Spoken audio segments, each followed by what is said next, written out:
கதை. பார்ட் 1. வந்தான் பண்டிதன். அலகாபுரியை அரசன் சக்கரவர்த்தி பெருமான் மிக நேர்த்தியாக ஆண்டு வந்தான். அவன் திறமையால் நாட்டை பாதுகாப்பாகவும் மற்ற நாடுகளை விட மிக செழிப்பான நாடாக மாற்றி ஆட்சி புரிந்து வந்ததால் அலகாபுரியின் பெருமை மற்ற நாடுகளிடையே அவ்வப்போது பரவலாக பேசப்பட்டது. அலகாபுரி மக்களும் சக்கரவர்த்தி பெருமானின் ஆட்சியில் மிகவும் மகிழ்ச்சியாக வாழ்ந்து வந்தனர். இதை கேள்விப்பட்ட அண்டை நாட்டு அரசன் வீரபத்ரனுக்கு அலகாபுரியின் வளங்கள் மீது ஒரு ஆசை இருந்தது. அவன் அமைச்சரிடம், அமைச்சரே, நான் எப்படியாவது அலகாபுரியை நம் வசமாக்க வேண்டும். நமது ஒற்றனை அலகாபுரிக்கு அனுப்புங்கள். நாட்டை எனக்கு கொடுத்துவிட்டு சக்கரவர்த்தியை தப்பித்து ஓட சொல்லுங்கள். இல்லையெனில் என்று சினம் கொள்ள, அதற்கு அமைச்சர் நிதானமாக, வேந்தரே, அவசரம் வேண்டாம். நமது நாட்டின் நிலைமை சரியாக இல்லை. நாம் இப்போது போரிட்டால் தோல்வியே கிட்டும் என்றார். அதற்கு அரசன், என்ன, எனக்கு தோல்வியா? தோல்வி என் அகராதியில் இல்லை அமைச்சரே. உங்களுக்கு தெரியாததா என்ன என்று மற்ற அமைச்சர்களை பார்த்து நக்கலாக சிரித்தான். அமைச்சர் அரசனின் கர்வத்தை கண்டு தலை குனிந்தான். ஒரு நாள் இரவு அலகாபுரி மக்கள் வீரர்களின் பாதுகாப்பில் அமைதியாக உறங்கிக் கொண்டிருக்க காவேரியில் வெள்ளம் பெருக்கெடுத்து அலகாபுரியை மூழ்கடித்தது. அலகாபுரியின் அழுகை சத்தம் வானமெங்கும் எதிரொலித்தது. மறுநாள் காலை சக்கரவர்த்தி பெருமான் பாதிக்கப்பட்ட இடத்தை பார்வையிட நேரில் செல்ல அவனுக்கு பேரதிர்ச்சி காத்திருந்தது. அவன் அங்கு சென்று பார்த்தபோது நாடே மயானம் போல் காட்சியளித்தது.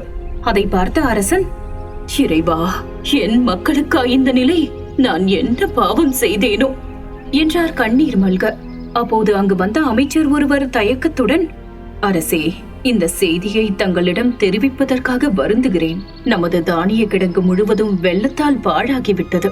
அது மட்டுமல்லாது நம் ஆயுத கிடங்கில் வெள்ளம் புகுந்ததால் போர்க்கருவிகள் அனைத்தும் அடித்து செல்லப்பட்டது. இதை கேட்டு அரசன் உடனே அரசவையை கூட்டும்படி உத்தரவிட்டார். அவசரமாக அவை கூட்டப்பட்டது.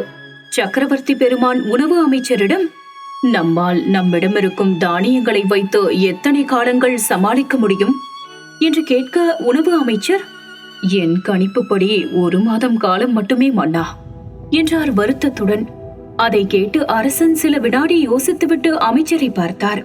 அமைச்சரே, நீங்கள் உடனடியாக நம் நட்பு நாடுகளிடம் நிலைமையை தெரியப்படுத்தி அவர்களிடம் உதவி கேட்டு ஒரு ஒற்றன் மூலமாக ஓலை அனுப்புங்கள் என்று கட்டளையிட்டு விட்டு ஆயுத அமைச்சரை பார்க்க, அவர் பவ்யமாக எழுந்து நின்று, அரசே, வெள்ளத்தில் அடித்து செல்லப்பட்ட ஆயுதங்களை மீட்டெடுக்க ஒரு குழுவை நியமித்திருக்கிறேன்.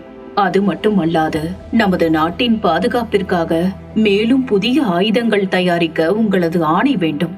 தாங்கள் உத்தரவு பிறப்பித்தால் இப்போதே இதற்கான வேலைகளை தொடங்கிவிடலாம் என்று சொல்ல, சக்கரவர்த்தியும் அமைச்சரின் கோரிக்கையை ஏற்றார். அதே நேரம் ஒற்றன் மூலம் அலகாபுரியின் நிலைமையை அறிந்து கொண்ட வீரபத்ரன் அமைச்சரை பார்த்து, பார்த்தீரா, அந்த இறைவனே எனக்கு துணையாக இருக்கிறார்.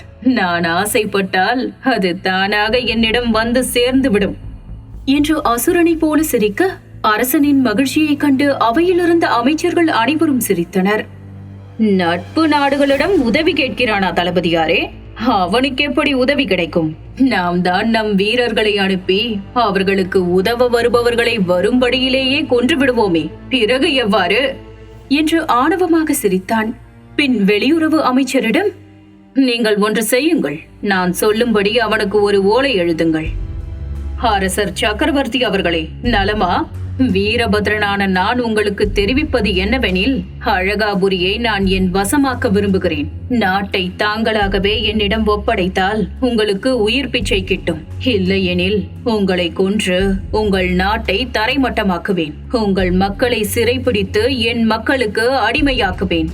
நன்கு நிதானமாக யோசியுங்கள். உங்களுக்கு 1 மாத காலம் அவகாசம் உள்ளது என்று ஓலை அனுப்புங்கள் என்றான். ஓலையை படித்த அரசன் சக்கரவர்த்தி ஸ்தம்பித்து போனான். விஷயத்தை யாரிடமும் தெரிவிக்காமல் நேராக தான் வழிபடும் ஆலயத்திற்கு சென்றான்.